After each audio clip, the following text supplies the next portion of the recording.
Assalamualaikum warahmatullahi wabarakatuh. Kami dari kelompok 6 akan menjelaskan tentang indeks pembangunan manusia.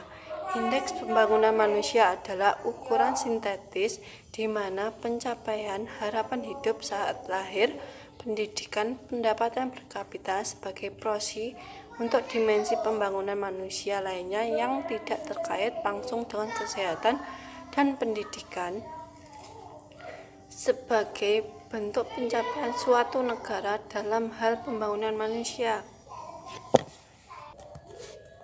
Faktor pendorong pembangunan manusia dibagi menjadi 3. Yang pertama adalah pendidikan.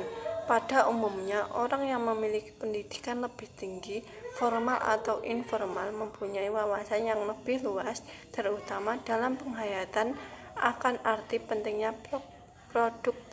produktivitas.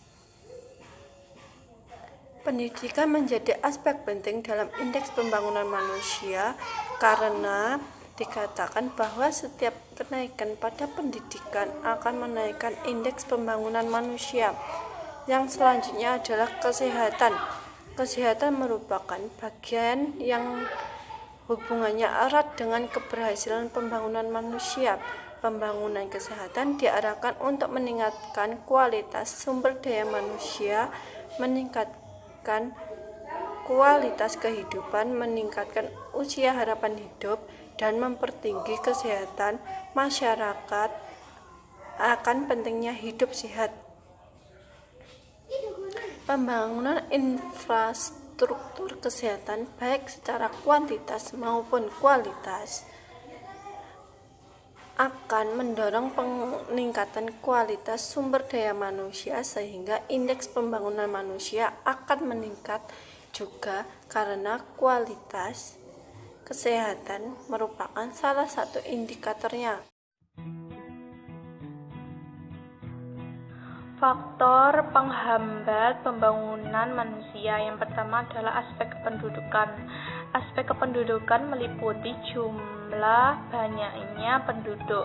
Penduduk itu sendiri adalah semua orang yang berdomisili di wilayah geografis Republik Indonesia selama 6 bulan atau lebih dan mereka berdomisili kurang dari 6 bulan dengan tujuan menetap.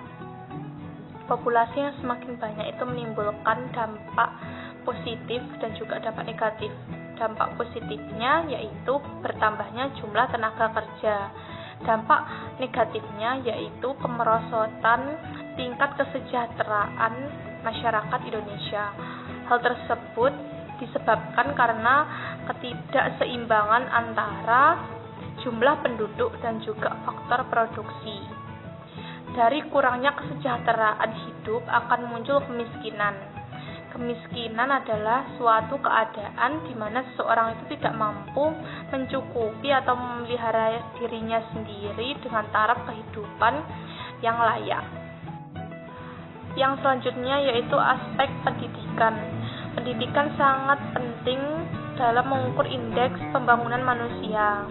Pendidikan yang dimaksud yaitu pendidikan formal dengan jenjang pada pendidikan tingkat dasar atau SD, pendidikan tingkat menengah pertama atau SMP, dan pendidikan tingkat atas atau SMA. Diwajibkan bahwa pendidikan minimal yaitu 12 tahun atau setara dengan SMA atau sederajat.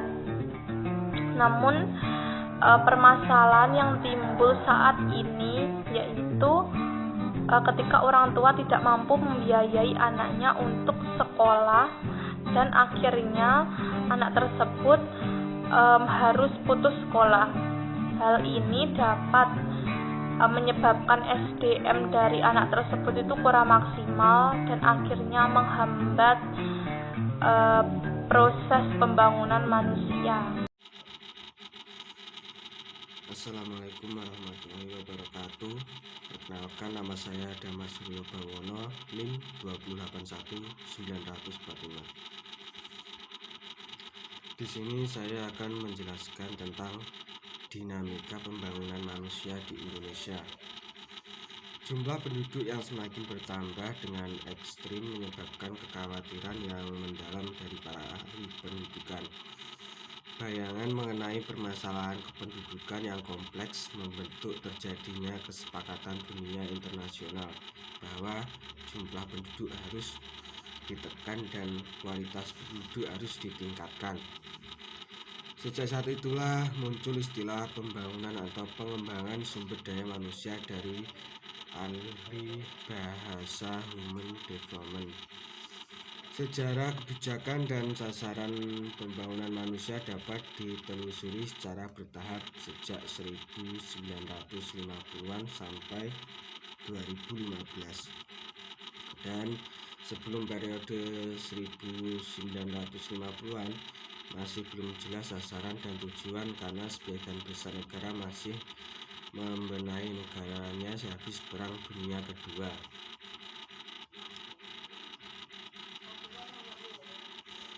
UNDP 1990 merumuskan bahwa pembangunan sumber daya manusia merupakan suatu proses meningkatkan pilihan-pilihan kehidupan yang lebih baik.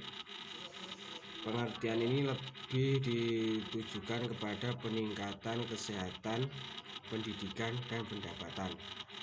Dalam bahasa yang lebih mudah dipahami adalah hidup lebih lama dan sehat, berpendidikan cukup dan memiliki keterampilan, mempunyai pendapatan yang cukup untuk pemenuhan kebutuhan dasar. Pembangunan gender. Pembangunan manusia yang dilakukan diarahkan dan ditujukan untuk seluruh pendudukan tanpa membedakan jenis kelamin tertentu.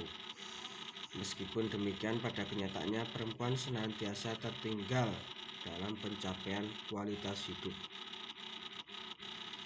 UNDP melalui laporan pembangunan manusia pada tahun 1995 memperkenalkan ukuran pembangunan manusia yang bersifat gabungan dari 4 indikator yang menyoroti tentang status perempuan, khususnya mengukur prestasi dalam kemampuan dasar. Semakin besar ketimpangan di antara keduanya dalam pembangunan manusia, variabel yang digunakan untuk menghitung indeks pembangunan gender adalah 1. Proporsi jumlah penduduk laki-laki terhadap perempuan. 2. Usia harapan hidup laki-laki dan perempuan. 3. Persentase huruf laki-laki dan perempuan. 4. Rata-rata lama sekolah laki-laki dan perempuan. 5. Persentase penduduk aktif secara ekonomi. 6. Upah di luar sektor pertanian. 7. Paritas daya beli. Variabel yang digunakan dalam pengukuran pemberdayaan gender adalah 1. Peran perempuan di bidang pengambilan keputusan politik diukur dengan keanggotaan DPR dan DPRD. 2. Peran perempuan di bidang ekonomi diukur sebanyak berapa banyak perempuan yang bekerja sebagai pekerja profesional, kepemimpinan, dan pekerja terampil. 3. Penguasaan sumber daya ekonomi, yaitu perkiraan penghasilan perempuan dan laki-laki. Sekian penjelasan dari saya, kurang lebihnya mohon maaf. Wassalamualaikum warahmatullahi wabarakatuh.